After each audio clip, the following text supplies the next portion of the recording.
নমস্কার সবাইকে।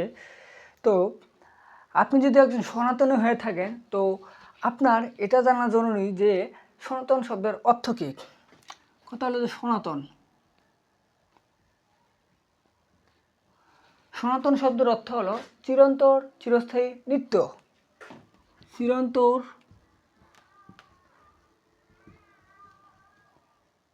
চিরস্থায়ী এবং নিত্য। চিরন্তন, চিরস্থায়ী, নিত্য এর অর্থ হলো যে যা ছিল, আছে এবং থাকবে। পৃথিবী সৃষ্টি থেকে ধ্বংস অবধি যা ছিল, আছে, থাকবে। সনাতন ছিল, সনাতন আছে এবং সনাতন থাকবে।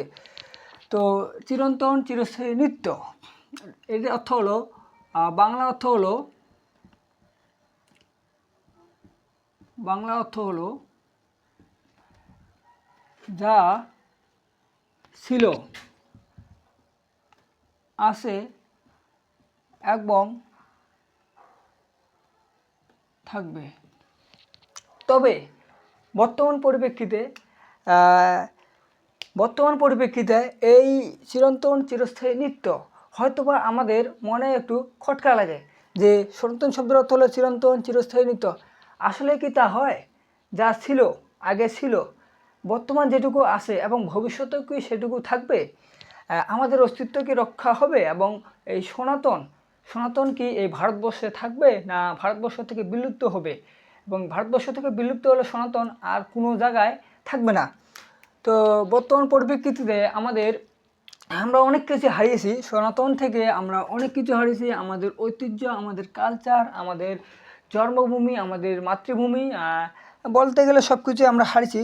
তবে আজকে আমরা যে বিষয়টি নিয়ে আলোচনা করব তা হলো একদিন সনাতনেরও হয়তোবা শেষ হতে পারে। তবে আমরা একজন সনাতনী হিসেবে এই সনাতনকে কি শেষ হতে দেব? আপনার কাছে প্রশ্ন এটা। তো আমরা জানি যে সূর্য একটা নক্ষত্র। এই সূর্যকে কেন্দ্র করে আমাদের গ্রহগুলো ঘুরছে এবং গ্রহগুলোকে কেন্দ্র করে উপগ্রহগুলো ঘুরছে। তো সূর্য, যদি আপনি বিজ্ঞান মানেন, বিজ্ঞান মতে সূর্যের আয়ুষ্কাল দাঁড়াবে 1010 কোটি বছর। এবং সূর্যের বর্তমান আয়ুষ্কাল হচ্ছে 505 কোটি বছর। তাহলে এখান থেকে আমরা বুঝতে পারি যে সূর্য আর টিকবে প্রায় 500 কোটি বছর। যদিও এখানে সংখ্যাটা কোটিতে, তো এই নক্ষত্রেরও একদিন মৃত্যু হবে। তো আমাদের সনাতন যদি একটা নক্ষত্র হয়, এই বিজ্ঞান মতে সনাতনেরও একদিন মৃত্যু হবে। কিন্তু 500 কোটি বছর পরে যদি সূর্যের মৃত্যু হয়, তবে আমাদের যে সনাতন শব্দের অর্থ হলো চিরন্তন, চিরস্থায়ী, নিত্য, সনাতনেরও মৃত্যু হতে পারে 500 কোটি বছর পূর্বে। কিন্তু বর্তমান পরিপ্রেক্ষিতে কি আপনার কাছে মনে হয় যে সনাতন আরও 500 কোটি বছর থাকবে? যেভাবে আমরা ধ্বংস হচ্ছি, যেভাবে আমরা ক্রমহ্রাসমান হচ্ছি, যেভাবে আমরা বিদ্যাকে অর্জন না করে মূর্খতার দিকে চলে যাচ্ছি, যেভাবে আমরা অশ্লীলতার দিকে চলে যাচ্ছি, তো 500 কোটি বছর পূর্বে 500 কোটি বছর পর সূর্য যেভাবে সূর্যের মৃত্যু হবে। সূর্য যদি একটা আমাদের নক্ষত্র হয়, এটা যদি সূর্য হয়, তো সূর্যের মৃত্যু প্রাথমিকভাবে হবে প্রথমে রক্তিম দৈত্য,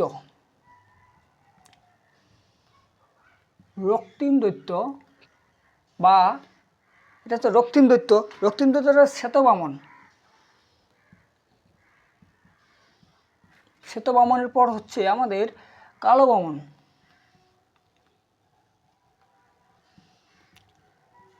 কালো বামনের পর হচ্ছে আমাদের নক্ষত্রের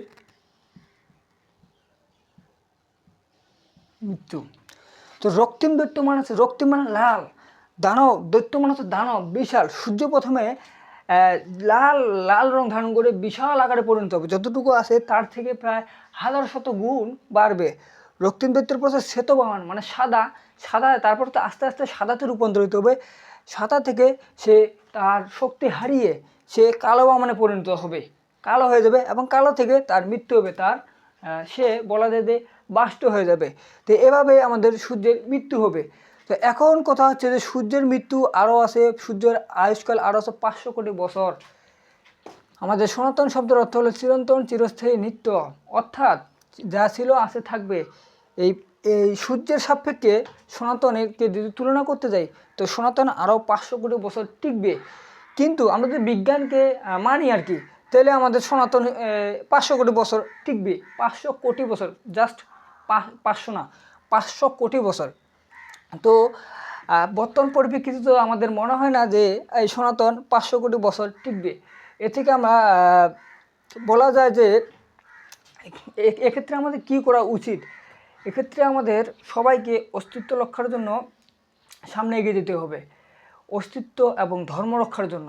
কারণ সনাতনই সত্য, সনাতন ব্যতীত অন্য কিছু না। সনাতন শব্দের অর্থই হলো সত্য, সনাতন শব্দের অর্থই সত্য। তো আমরা যদি আমাদের এই সনাতনকে টিকিয়ে রাখতে চাই বা অস্তিত্বকে টিকিয়ে রাখতে চাই, আমাদের সবাইকে ধর্মের জন্য লড়াইয়ের জন্য প্রস্তুত থাকতে হবে এবং নিজেকে শক্তিশালী করতে হবে। সেটা পেশিগত দিক দিয়ে হোক, সেটা জ্ঞানগত দিক দিয়ে হোক। আমাদের ধর্মীয় গ্রন্থগুলো প্রতিনিয়ত আমাদের অধ্যয়ন করতে হবে। ধর্মীয় গ্রন্থে কী ব্যাখ্যা আছে, কেন আছে, কী সমাচার, এই বিষয়ে আমাদের জানতে হবে এবং আমাদের হৃদয়ে ধারণ করতে হবে। শ্রীমদ্ভগবদ্গীতার 100%, শ্রীমদ্ভগবদ্গীতা 100% জীবনের জন্য উপকারী। এই গীতা কখনো কারো খারাপ চায় না এবং গীতায় কখনো কোনো দিন খারাপ কিছু লেখা নেই। গীতায় পড়ে আমরা যে জ্ঞানটুকু অর্জন করব তা আমাদের জীবনে চলার জন্য খুবই গুরুত্বপূর্ণ। তাই আমরা গীতা অর্জন করব এবং বাস্তবতার সাপেক্ষে এই সনাতনকে রক্ষা করার জন্য, সনাতনের অস্তিত্ব রক্ষার জন্য আমরা সর্বদা অগ্রণী ভূমিকা পালন করব। নমস্কার সবাইকে, আজকে আর বেশি নয়।